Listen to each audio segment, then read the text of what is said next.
Hi hello అండి, welcome to Shri Durga videos. ఈరోజైతే నేను అంటు పులుసు చేస్తున్నానండి. ఇది వెనకటి బామ్మల కాలం నాటి అయితే పులుసు అండి. ఇది చాలామందికి తెలియకుండొచ్చు, వెనకటి వాళ్ళకైతే బాగా తెలుస్తుంది ఈ వంటకం అనేది. నేనైతే ఈరోజు అంటు పులుసు అయితే చేస్తున్నాను. ఎలా చేస్తున్నానో మీరైతే చూడండి. ఫస్ట్ అయితే స్టవ్ వెలిగించుకొని ఒక గిన్నె అయితే పెట్టుకున్నాను. అందులో ఒక 2.5 నూనె అయితే పోసుకుంటున్నాను. చూడండి, ఇలా నూనె అయితే పోసుకుంటున్నాను.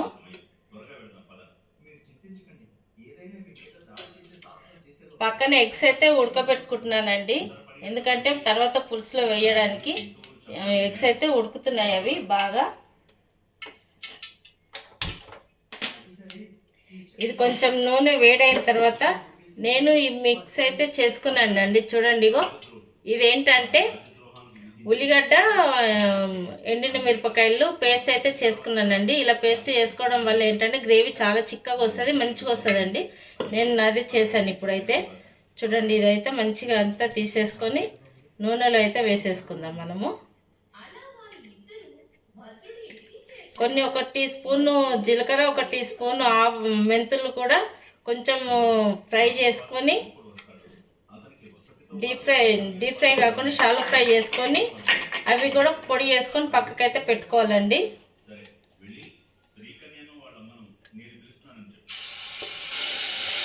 ఇలా నూనెలో అయితే వేసేసుకోవాలి, ఎందుకంటే ఇది నూనెలో వేయడం వల్ల పచ్చివాసన పోయేదాకా మనం వేయించుకుంటే టేస్ట్ బాగా వస్తుంది, రుచి కూడా చాలా బాగుంటుంది. ఇలా అయితే చేసేసుకోవాలి. ఇది కొంచెం ఫ్రైగా కావాలండి. చూడండి, ఇలా ఫ్రై కావాలి మంచిగా. ఫ్రై అయ్యేదా కొంచెం సేపు వెయిట్ చేద్దాం. ఒక 2 మినిట్స్ ఫ్రై కావాలి. ఫ్రై అయితే కానీ మనము దాంట్లో ఏమి వేయలేము, ఫ్రై కానిద్దాం కొంచెం సేపు. ఇది కొంచెం నూనెలో ఫ్రై అయింది కదండి. 2 పచ్చిమిరపకాయలు అయితే చీలికలు చేసుకొని అయితే వేసుకోవాలి. చూడండి, 2 పచ్చిమిరపకాయలు 2 చీలికలు చేసుకొని ఇందులో వేసేసుకోవాలి. అలాగే ఒక 1/2 టీ స్పూన్ పసుపు అయితే వేసుకోవాలి. చూడండి, పసుపు అయితే వేసేస్తున్నాను. అలాగే 1 టీ స్పూన్ అయితే అల్లం వెల్లుల్లిపాయ అండి. ఇందులో కొంచెం అల్లం వెల్లుల్లిపాయ ఎక్కువ వేసుకుంటేనే కొంచెం బాగుంటుంది, టేస్ట్ అయితే బాగుంటుంది. చూడండి, ఇలా అయితే మంచిగా కలుపుకోవాలి. ఈ వంటకం ఎంతమంది తెలుసండి? మామూలుగా అయితే గుడ్డు పులుసు అని చాలామంది తెలుసండి, కాకపోతే ఇది అంటు పులుసు అంటారండి. మన తెలంగాణ సైడ్ అయితే ఇది అంటు పులుసు అంటారు, ఆంధ్ర సైడ్ ఏమంటారో నాకు తెలీదు. 1 నిమ్మకాయ సైజ్ అయితే చింతపండు తీసుకున్నానండి. ఇదైతే వేడి నీళ్ళల్లో నానబెట్టుకుంటే తొందరగా నానిపోతుంది. దాన్ని అయితే కొంచెం అది అవుతున్నప్పుడు ఇది పిసుకోవాలి మంచిగా. ఇది పులుసులా చేసుకొని అందులో అయితే పోసేసుకుందామండి.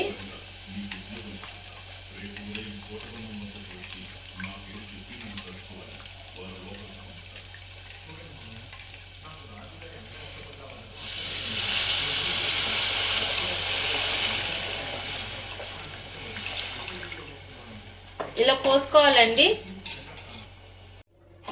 ఇలా అయితే జీలకర్ర మెంతుల పొడి అయితే చేసుకోవాలండి.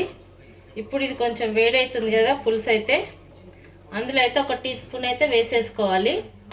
ఎక్కువ వేసుకోవద్దండి, ఎక్కువ వేసుకుంటే చేదవుతుంది, ఎక్కువైతే వేసుకోవద్దు. అలాగే 1 టీ స్పూన్ ధనియాల పొడి, గరం మసాలా ధనియాల పొడి కూడా వేసేసుకోవాలి. ఫ్రెష్ దంచుకోవాలండి. ఇంట్లోనే గరం మసాలా నేనైతే ఇంట్లోనే దంచుకుంటాను. జీలకర్ర మెంతులైనా గరం మసాలా అయినా ఇంట్లోనే దంచుకుంటాను, నేను బయట నుంచి అయితే తెప్పించుకోను.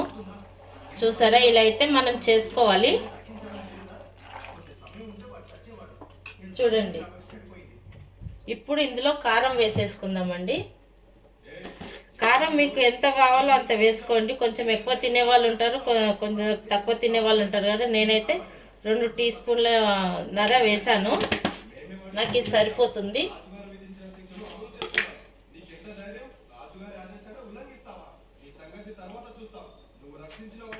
ఒక స్పూన్నర ఉప్పు అయితే వేసాను. ఇప్పుడైతే దీన్ని అయితే మంచిగా కలుపుకుందామండి. ఈ పులుసు మొత్తం చిక్కబడాలండి, దగ్గరికి రావాలి. అప్పుడే టేస్ట్ అనేది బాగా వస్తుంది. చూడండి, ఇదంతా మసిలి దగ్గరికి రావాలండి. దగ్గరికి వచ్చిన తర్వాత మనం దీన్ని చేద్దాం. చూసారా, ఇలా అయితే ఉడకాలండి బాగా. ఇలాగో పులుసు అయితే దగ్గరికి చిక్కబడాలి. మంచిగా చిక్కబడితేనే టేస్ట్ అనేది బాగా వస్తుంది. చూడండి, చూస్తుంటే చిక్కబడుతుంది కదా, ఇంకా చిక్కబడాలి, చాలా దగ్గరికి రావాలి. దాన్ని అంటు పులుసు అంటారు. ఇది మొత్తం చిక్కబడిన తర్వాత ఇందులో కొత్తిమీర అయితే వేసుకోవాలి. ఇప్పుడు ఇది ఇట్లా ఉడుకుతుంది కదండి, ఈ టైంలో మనము ఇది బాగా చిక్కబడిన తర్వాత ఉడకబెట్టిన గుడ్లు వేసుకోవచ్చు, ఎండు చేపలు వేసుకోవచ్చు. ఈ పులుసులో పచ్చాపలు కూడా వేసుకోవచ్చు అండి. ఈ పులుసులో అయితే ఇలా ఎన్ని రకాలుగా వేసుకోవచ్చు. ఇందులో మనము ఇది ఉట్టిగా తిన్నా చాలా టేస్ట్గా అయితే చాలా బాగా ఉంటుంది. ఇది వెనకటి అమ్మమ్మల కాలం నాటి వంటకం అండి. ఇదైతే మీరు ఎంతమంది ఇష్టమో నాకైతే చెప్పండి, కామెంట్ అయితే చేయండి. ఓకేనా అండి. ఇదైతే ఇంకొక 5 నిమిషాలు అయితే ఉడకాలండి. చూడండి, పులుసు అయితే దగ్గరకు వచ్చింది. చూసారా, ఇగో ఎంత చిక్కగా అయింది కదా. ఇప్పుడైతే ఇందులో గుడ్లు అయితే ఇలా పొట్టు తీసి అయితే పెట్టుకోవాలి. నేను ఈరోజు గుడ్లు అయితే వేస్తున్నాను. ఇలా కాట్లు పెట్టుకోవాలండి. కాట్లు పెట్టుకుంటే పులుసు అనేది ఇందులోకి వెళ్ళి గుడ్డు టేస్ట్గా వస్తుంది. ఇలా అయితే అన్ని గుడ్లన్నీ వేసేసుకుంటున్నాను నేను.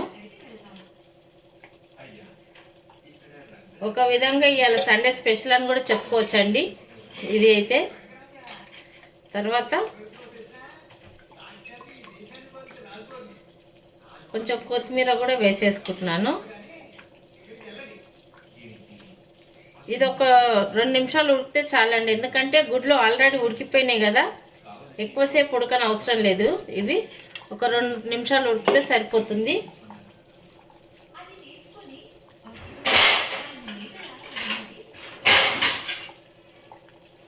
ఇలా కొంచెం మూత అయితే పెట్టుకుందాం మనము, ఎందుకంటే మూత పెట్టుకుంటే తొందరగా ఉడికిపోతుంది.